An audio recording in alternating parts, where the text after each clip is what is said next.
একটা পচা দুর্গন্ধ সবার নাকে এসে লাগছে। গন্ধটা আসছে কোত্থেকে? যার যার ফ্ল্যাটে খোঁজ করা হলো, কোথাও কিছু নেই। ময়লার বাস্কেটগুলো ফেলে দেওয়া হলো যথাসময়ে, তারপরও গন্ধ যাচ্ছে না। সবাই বলছে গন্ধটা আসছে কোত্থেকে।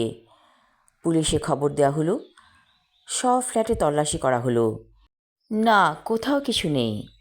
হঠাৎ করে একজন পুলিশ বলল, আরে সবচেয়ে ওপরের তলার ফ্ল্যাটটা তো দেখা হলো না। সবাই হুড়মুড় করে সেখানে গেল। তারপর ফ্ল্যাটের দরজা খুলে ভেতরে প্রবেশ করে দেখল অবাক করা একটা কাণ্ড ঘটে আছে সেই ফ্ল্যাটে।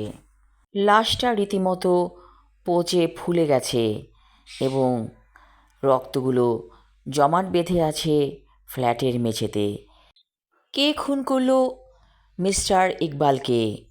এই প্রশ্নের উত্তর কারো জানা নেই, কারণ খুনি কোনো আলামত রেখে যায়নি। এরকম অনেক খুনি আছে, তারা প্রফেশনাল এবং এমনভাবে খুনটা করে কোনো আলামত তারা রেখে যায় না। সিসি ক্যামেরা উল্টানো অবস্থায় আছে, অর্থাৎ সব কিছুই পূর্ব প্রস্তুতি অনুযায়ী করা হয়েছে। মিস্টার ইকবাল, যার স্ত্রী রাগ করে চলে গিয়েছিল তাকে ফেলে বাবার বাড়িতে, তাকে খবর দেওয়া হলো। স্ত্রী সন্তানরা এসে অবাক হয়ে দেখল মৃত লাশটাকে। সহ্য করতে পারেনি ছোট ছেলে, চিৎকার করে কাঁদতে লাগলো। আর বড় ছেলে, সে পাথরের মতো নিশ্চল বসেছিল, তেমন কোনো কথা বলেনি, কান্নাকাটিও করেনি। আর ইকবাল সাহেবের স্ত্রী, সেও ছিল নির্বিকার, তার চেহারা ছিল থমথমে গম্ভীর। সবাই একই কথা বলছে, কে খুন করেছে? কোনো উত্তর নেই।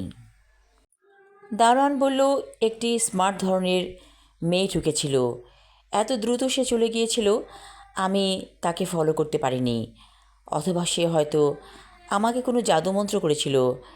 আমি চুপচাপ তার দিকে তাকিয়েছিলাম, কিন্তু কিছু বলতে পারিনি। আপনি কোথায় যাচ্ছেন, কোন ফ্ল্যাটে যাচ্ছেন, এই আর কি। সবাই বুঝতে পারল কোনো রহস্য আছে।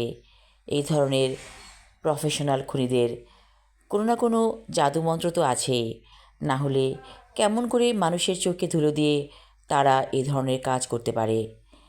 দারোয়ান বলল, মেয়েটি অনেক স্মার্ট ছিল, তার অভিজাত ধরনের চেহারা এবং পোশাক আশাক দেখে মনে হচ্ছিল সে অনেক ধনী একজন মানুষ।